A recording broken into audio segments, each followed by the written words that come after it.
𝙎𝙈𝙊𝙃𝙃 back with another video. Hope you guys all enjoyed today's video. Make sure to hit that like and subscribe button, as that would be deeply appreciated. Share the video to a friend who likes this or just anime content in general. And with that being said, we can now begin the video. What if Naruto and Sasuke were 𝙎𝙈𝙊𝙃𝙈𝙄𝙉? So the premise of this what if is probably what we should begin with, and I'll make it short but simple. Naruto and Sasuke are not only going to be the reincarnations of Indra and Asura in this what if, but they are going to possess even more, let's just say, 𝙎𝙈𝙊𝙃-like properties. Now, of course, Sasuke has the chakra of his chakra. 𝙎𝙈𝙃𝙃 back in another video. Hope you guys all enjoyed today's video. Make sure to hit that like and subscribe button, as that would be deeply appreciated. Share the video to a friend who likes what ifs or just anime content in general. And with that being said, we can now begin the video. Don't forget to comment down below your thoughts and feelings about the video, as well as what if suggestions. This is 𝙎𝙈𝙃𝙃, and what if Naruto ate the Magu no Mi? So, what is the Magu no Mi? To be simple, it's basically a magma fruit from One Piece, a devil fruit to be exact. Now, what does it allow its user to do? Well, it allows them to become flaming hot, so incredibly hot that it should burn hotter than fire. We can see a few instances of that in the actual story of One Piece. I obviously don't want to spoil anything. This video should be completely spoiler-free for those who watch the anime or even the manga. But with that being said, we can now begin the video. What if Naruto ate the Magu no Mi? Also, I completely understand that that was quite the brief introduction. I could have done a longer introduction. I'm very aware of that. But I don't really want to ruin the fruit for those of you who don't exactly know all its properties. I want those to kind of come along as the video goes. With that being said, we can now truly begin the video. Naruto would be laying down in a field with almost nothing around him. That's when his stomach growled. And in front of him, he looked at a tree. The whole time that he had been laying down, he was hungry. And he was staring at a tree that just so happened to have a bright red fruit on it. Naruto believed that it was some sort of weird apple, but that was far from the case. So far that, well, Naruto didn't recognize what kind of fruit it could be. It would be then that this choice of Naruto's would later lead to changing his life entirely. The choice of getting up and actually grabbing the fruit to eat it. Naruto would stand up as he would walk towards the tree. He stared at the fruit. It had all these weird patterns and designs on it, almost like they were trying to form something. It was interesting to Naruto. He then placed his hand firmly on it. He tried to see if he could squeeze it, but he couldn't, which then led him to believe that it was just an ordinary apple. Heck, he wouldn't be able to squeeze an apple, he couldn't squeeze this fruit, or vegetable. And so, he ate it. And he ate it whole. But as soon as he took his first bite and started chewing on it, he immediately spat it out.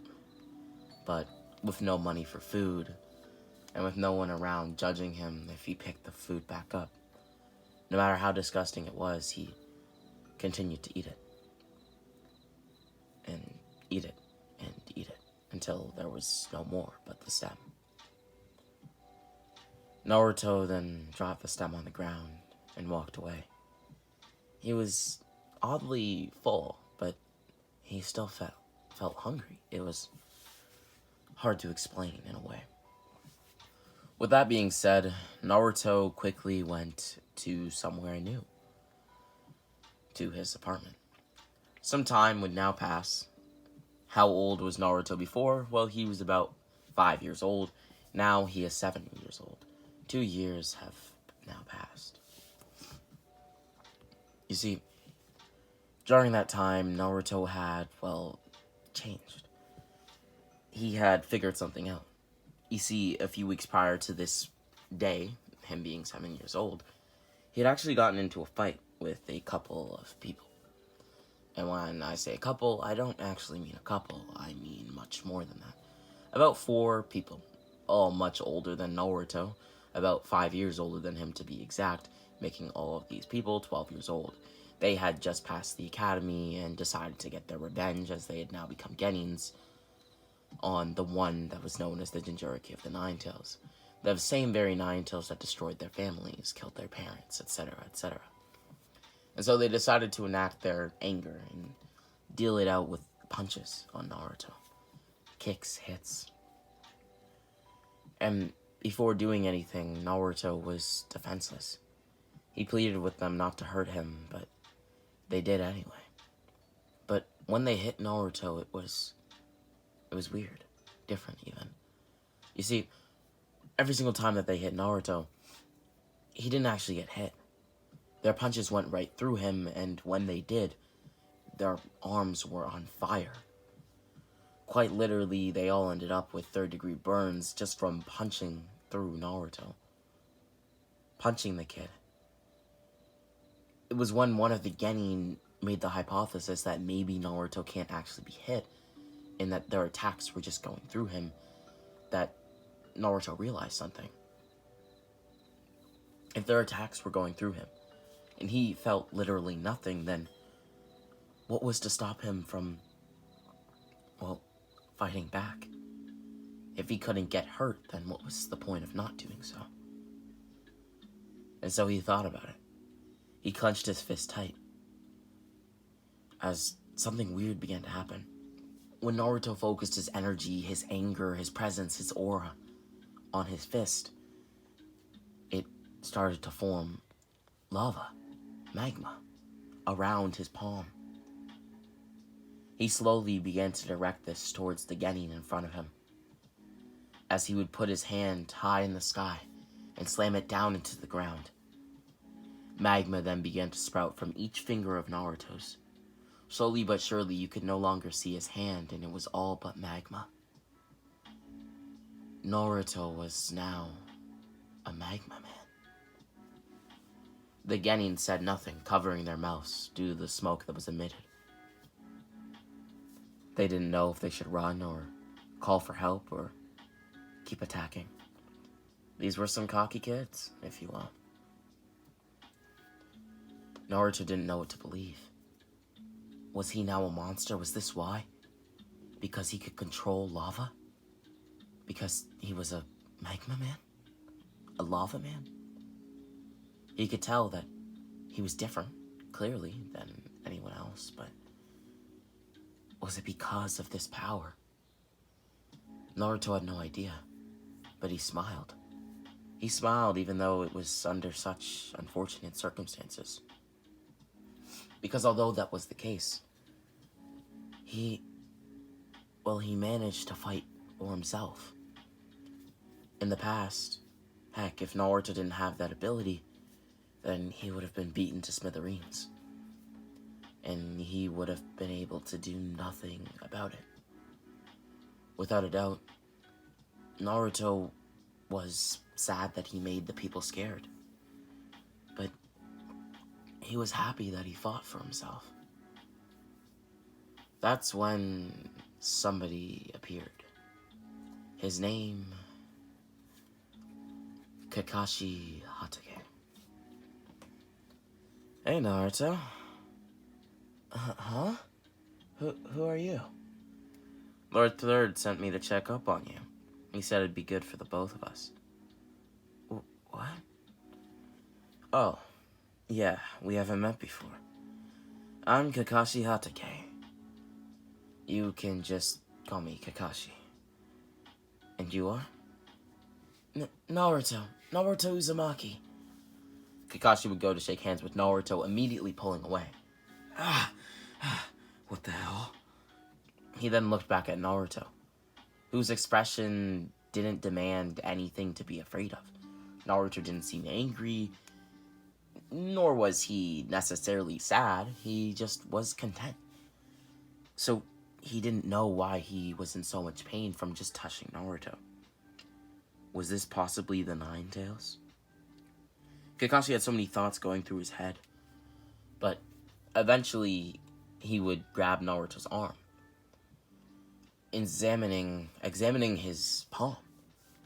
he could tell that something was off, that there was a certain thing emanating off of it prior to it touching him.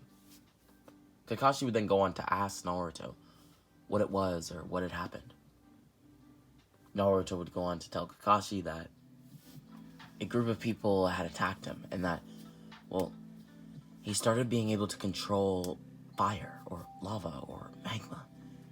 And that when the people punched him and hit him and attacked him, all of their attacks went through him and just phased out.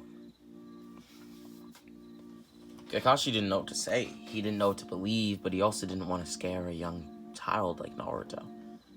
Keep in mind, Naruto's only 7 years old. So he said nothing. But he was still interested to know something. And so he would take a kunai. He would then stab the kunai in the dirt beneath him. Stab it enough times in the dirt beneath him to make the kunai blunt so that even if it hit Naruto, it wouldn't pierce him or make him bleed. It's like the difference between a knife hitting you and a blunt bat. If you gently tapped a blunt bat on your skin, it probably wouldn't hurt. If you gently tapped a sharp knife on your skin, and you'd probably feel a bit of a prick. And if you threw it at your skin, the difference, well, you would see it. Kakashi would then ask Naruto if he could throw this kunai at him. Naruto asked why. Kakashi said to figure something out, to figure out why things go through you. Naruto would then nod. Kakashi then would pull the kunai back, right behind him, and throw it towards Naruto. The kunai would go, hitting Naruto, but it didn't hit him. It went right through his body, and, well, fell to the ground. Kakashi then told Naruto to move out of the way so that he could look at the kunai, and when he did, it looked as if it had reverted back to iron, and had quite literally begun to melt. You see, Naruto can't control his devil fruit, so he can't just allow himself to not make things phase through him, which means that when things try to pierce his body, they just go right through him. In this case, that is a kunai, which happened to quite literally just melt. Huh. That's quite the ability you have. You think so? I know so. It's incredible. No one I know would be able to survive in an attack and just make it phase through them. Can I try something, Naruto? Unfortunately, I have to take off my gloves for that. Kakashi would then take off his gloves. Now, would you mind if we got into a bit of a fight? You mean like a friendly fight? Of course, I would never actually mean to harm you.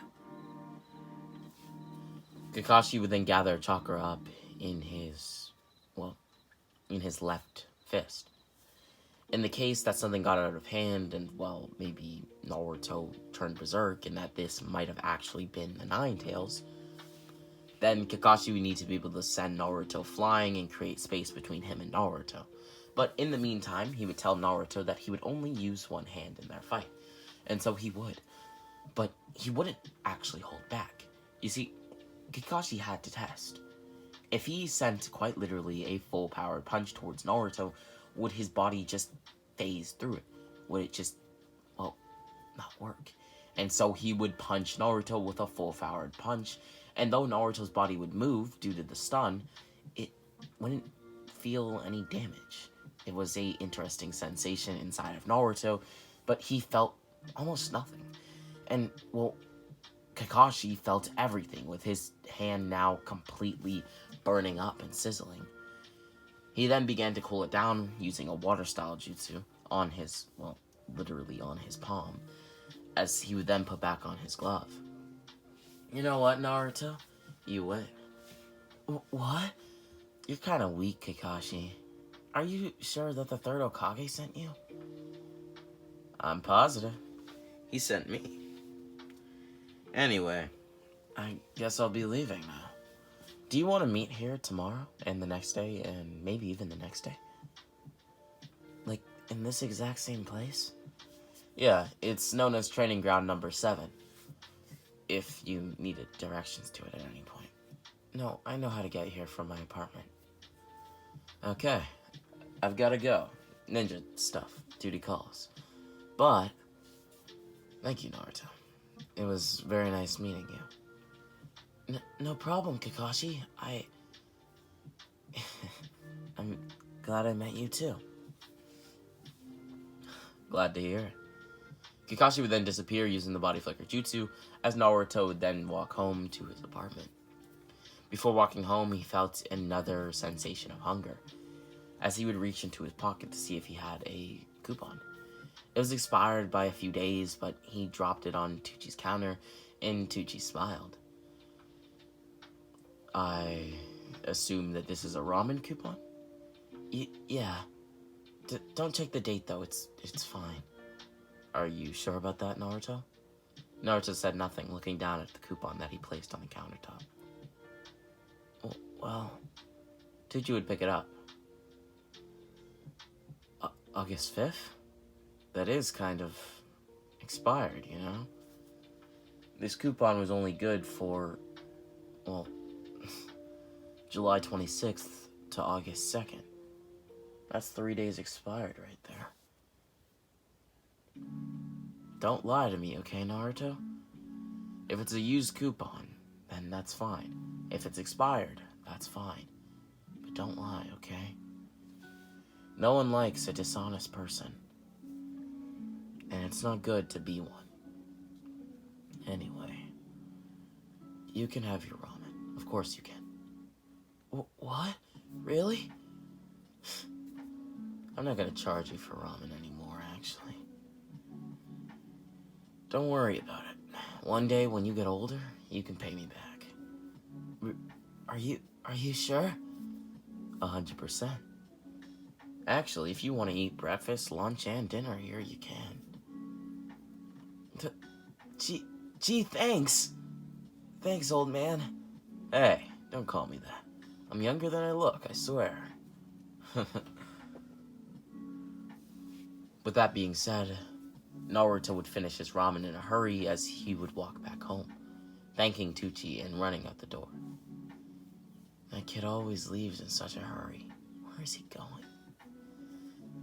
Naruto would then return back to his apartment as, well, he would quickly fall asleep. It was his first true meal in a really long time, and it put him right to sleep. A young Naruto slept for about 8 hours as he woke up, his alarm dinging, and dinging some more. He would then stop his alarm clock as he would get out of bed. This power of mine. I wonder, does it truly belong to me? Naruto would then try to walk, but he couldn't. His body was, well, at least it felt all but paralyzed. He would then fall back into bed. Voice crack right there, my apologies. And when he fell back to bed, or rather into bed, something was off. He no longer could see. But when he tried to open his eyes, he was in a different place. He was in a pit of lava. Naruto believed this to be a bad dream, but it felt surreal. It almost felt as if he was fine, as if he could control this dream. But he looked around and he saw people. A variety of different people. Most of these people were wearing armor. And, well, things that, let's just say, ninja didn't usually wear. Naruto would then ask one of them what their name was. You mean me? My name? Well, my name's 𝙎𝙈𝙊𝙊𝙏𝙃. Don't listen to 𝙎𝙈𝙊𝙃. He's stupid. I'm Sasuke. You should listen to me. No, he shouldn't. He should listen to me. I am Sakazuki. All of them should shut up. You can just call me the Red Dog. And that's what they used to call me anyway. There are so many of you. Yeah. Back in my day, they used to call me Fleet Admiral. But what's your real name? Oh, my real name? Well, it just so happens that all of us, we hail from the same clan. The 𝙎𝙈𝙊𝙃𝙈𝙃𝙃. What? You see, our clan was so powerful because we knew where a certain fruit was. It lays inside of 𝘾𝙍𝙄𝙈𝙊𝙃. And if you're here now, that means that you must have eaten it, didn't you? Yeah. Well, why aren't there any other 𝙎𝙈𝙃𝙈 members that, like, I know of, you know? There's the 𝙎𝙈𝙊𝙃, the 𝙎𝑘amichi, the Uchiha, of course, the Yamanaka, the Nara clan, the guys with the Inuzuka, but I don't know anything about the, what you call yourselves, the 𝙎𝙈𝙃𝙈s? Kiddo, that's because we only get one strong member every generation. For as long as one of our strongest members are alive, there can really only be one. You see, by eating that fruit that you ate, one thing you should know, you can't swim. What? I can't swim? Does that mean water messes with me too? You have one weakness. It's water style. Really? Well, kind of. If you happen to fall in seawater, then you can be hit. But water should just be evaporated by your body, so you'd be fine. About that, can you explain that to me? I have no idea about these powers, and actually, how am I even here? Explain that first. You're here because we will it. Every couple of years, another newbie comes along. You're telling me recently people have eaten this fruit before? Of course. The problem is they either die in battle, or the lava eventually consumes them in a blaze. What? You see, the thing is, we're not just special because we know where the Magu no Mi is. Is that what the fruit's called? A Magu no Mi? Exactly. But we're also a powerful clan because of our chakra. Our chakra varies from normal people because it doesn't only act as an output of something, but as an outlet to storing something. Do you know of the Uzumaki clan? Yeah, my name is Naruto Uzumaki. Well, I don't actually know of them, but I know I am one. Splendid. The Uzumaki for times long have housed the Jinchuriki of the Hidden Leaf Village. The Jinchuriki? Yes, the Jinchuriki. I'm assuming that you are one and that the Nine-Tails lives within you, or your mother, or a cousin, or a relative. I don't have any relatives, so the Nine-Tails must be in me. That would explain why all the villagers hate me. I'm sorry you've had to go through that. It sounds horrible. It was horrible. And it does suck. Anyway, not to disregard your problems, but the point is, just like a Jinchuriki, we can house the fruit. But when normal humans, who don't necessarily have the properties of our chakra, like say an Uzumaki Senju or an 𝙎𝙈𝙃𝙈 would have, well then the fruit kind of becomes a problem. It starts to quite literally gain its own personality within your body. And although you can call on it whenever you can use its powers consciously or subconsciously, and it will protect you at almost all times without any prior notice, there is a price for that. It is the toll that it takes on one's body. You will not have to worry about that, but that's exactly why so many people who have eaten the fruit have passed away. The people you see in the room are either nobodies who never were able to master its power, or nobodies who never had the affinity for the fruit, or even more nobodies who drowned in the sea. Oh, and some more people from the 𝘎𝙈𝙊𝙄𝙈 clan, of course, that were very strong people, as they mastered the fruit. So you think if I master the fruit, I'll become Hokage? It's funny you say that. Well, there was once a... Never mind. Anyway, yes, I actually set this meeting up with us through our, I guess you could say, spiritual connection. And it was really just to tell you about the fruit. I realized that someone so young had eaten it, and I felt bad, knowing that they'd die so soon. But you're an Uzumaki, so you won't die. Not soon, at least. Anyway, the powers of the Magu no Mi, they will flow to you. Be creative with your abilities, but know that one thing can harm you.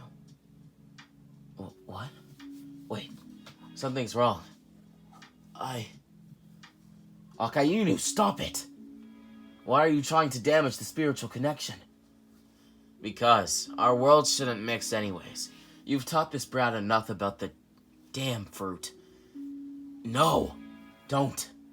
Sakazuki, at this point I don't give a damn about what you have to say. Nor do I care about your opinion, Red Dog. Or Sakazuki. None of your opinions matter. But 𝘎𝙈𝙊𝙊, you can't do this. Yes, I can. That's Red 𝘎𝙈𝙊𝙊 to you. I'm going to break the bond between you and this kid, at least for now. He knows enough.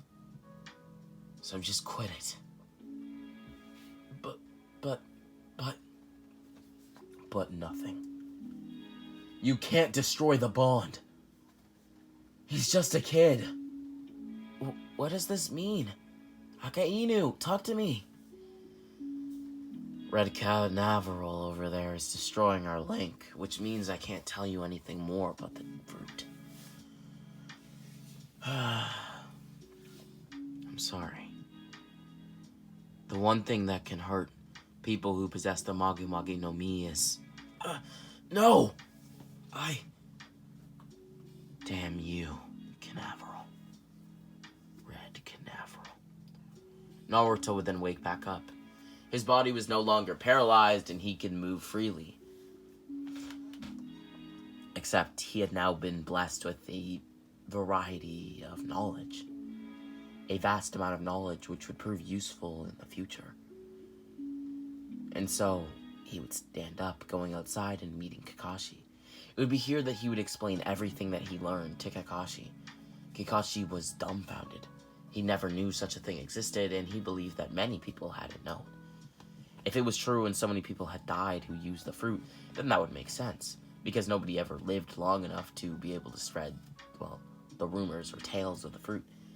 And whenever they grew to prominence, they probably quickly became legend and were killed. Or drowned, or, well, whatever it may be. And of the 𝘎𝙈𝙆𝙆s who survived for many years, because Naruto met some even from feudal times, back when Hashirama Senju was still young. The thing was that, well, these ninja from the 𝘎𝙈𝙆𝙆 wouldn't want their secret to be known, because if other people knew where the fruit was, they could basically just hunt the fruit down every single time and eat it constantly. And basically, every single time that the fruit user died, they'd be able to know its location and would be able to find it. With that being said, all of this came as a surprise to Kakashi. But the one thing that he thought would be important was for Naruto to begin to control it. And without having to learn how to control it, he could. It was like the fruit finally recognized him as a user. It was like the fruit had an affinity for him now. Naruto would show Kakashi that he had now been able to control his fruit, and that although he hadn't mastered it, although he knew not all the secrets of the fruit that he had eaten, although He didn't know everything, and he wasn't the best. He had control, and that was all that mattered. Kakashi would tell Naruto that although he has a gift like none other he has seen before, that he must train. He must train to get stronger for himself and with himself, not just while using his fruit. Why, Kakashi? Why do I have to do all that training if I'm already so awesome? Because you can still be harmed. Look at all those other members of the... the people who ate the fruit. The ones that the guy was telling you about. Do you know how they all died? How? Because they represented arrogance. Because they had so much confidence in the fact that they couldn't be hit. And that's when they didn't focus on getting stronger themselves. Didn't focus on being able to create their own defenses. And relied entirely on their Magu no Mi. So you can't do that. Because, well, you can't die, Naruto. You're too important, okay? Well, okay, Kakashi. I'll train really hard. Actually, I'll train so hard that I'll prove everyone wrong. You'll what, Naruto? I'll become Hokage. I'll become the Hokage of the Hidden Leaf Village. And at the forefront of it all, I'll create a kingdom for everyone and anyone. A land that accepts anyone for who they are.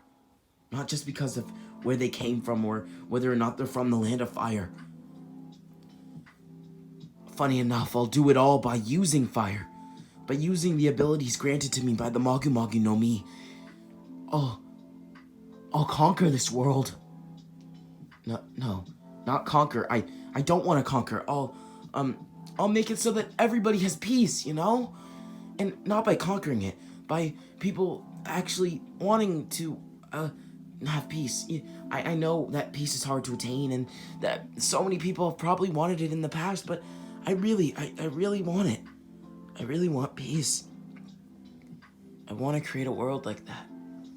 And if it has to be through my strength being enough to fear other people into never starting wars again, I'll do that. I've never been through a war, so I can't speak on it, but yeah. Nicely said, Naruto. You think so? Absolutely. But now you gotta go out there and prove it to me. You gotta show me you can become Hokage. You can't just say it. I will. You can do anything you put your mind to, and I will do that. That's my ninja way. With that being said, some time would pass, and Naruto would become 8 years old. He developed a really good relationship with Kakashi, where they've kind of become like father and son / uncle and nephew, if you kind of catch my drift. With that being said, Naruto would enroll in the academy where he would face many struggles. Time would pass and he would go on to become 9, then 10, then 11. And that's when Kakashi decided to request that Naruto was taken out of the academy. Clearly something was wrong. He had been training Naruto every single year that Naruto was in the academy, and he couldn't quite figure out what was wrong. But whenever he would get his report cards and look at them, they were all horrible. Because he realized that the thing bringing them down was chakra control. And if that was the case, then Naruto had no place being in the academy. Kakashi could teach him how to control his chakra on his own. Naruto was easily already on the level of many Jonin in the Hidden Leaf Village.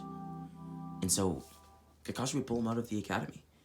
Which meant that Naruto would be 11 when becoming a Genin. He'd become a Genin under the watching eye of Kakashi Hatake, a ninja who Hiruzen respected to be able to watch over Naruto, not only for his connection to Naruto's father, but just for his integrity for the village and to Hiruzen. With that being said, Kakashi would go on to teach Naruto how to control his chakra to a similar way that Jiraiya did in the canon, as well as, Kakashi did in the canon as well. With that being said, Naruto would finally learn how to control his chakra as, he would bloom into an excellent ninja, now being able to use chakra to both defend himself and propel attacks by using it to physically amp his power. Now, although he couldn't do this in a massive way like, say, Sakura in Boruto could, or Tsunade in Naruto, or even Sakura in Naruto, he could do it. But with that being said, Kakashi also thought it wise to get Naruto a sword, and so he would get Naruto a blade. Naruto is familiar with using swords, but never actually had one to call his own, and now he did. Kakashi called it the Red Flame. With that being said, Naruto would go on his first mission, a B-rank mission that he would accompany Kakashi and 2 other Jonin with, or rather on. A mission to the land of 𝙎𝙈𝙊𝙏𝙃, a small nation that had arisen within the Land of Fire and had wanted a peace deal between it and the Hidden Leaf Village. With that being said, I hope you guys all enjoyed today's video. Make sure to hit the like and subscribe button, share the video to a friend who likes this or just anime content in general. This has been 𝙎𝙈𝙊𝙏𝙃. I hope you guys all enjoyed my take on this. This is just part 1 / the start of this series. It will become a movie eventually / soon.